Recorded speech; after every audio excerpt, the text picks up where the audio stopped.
Hey everyone, in this video I'm going to show you how to get Chase credit card. So the first thing you need to do is just open up any browser and go to Google, and from here simply type Chase credit card, and from there simply open up this first website, creditcard.chase.com.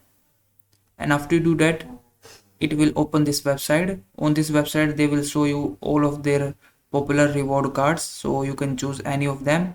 First one is Chase Sphere Preferred, second is Chase Freedom Unlimited, and third is Chase Freedom Flex. So you can choose any of them which you like.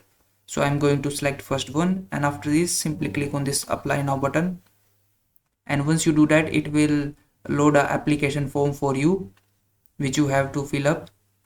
So simply scroll down and fill up all your personal details, your home address, contact info, and your financial info. And once you do all of this, simply apply or agree to their terms and conditions and their prices. And once you do that, you will get your Chase credit card at your doorstep. So that is how you can get Chase credit card. If you found this video helpful, please like this video and subscribe to my channel.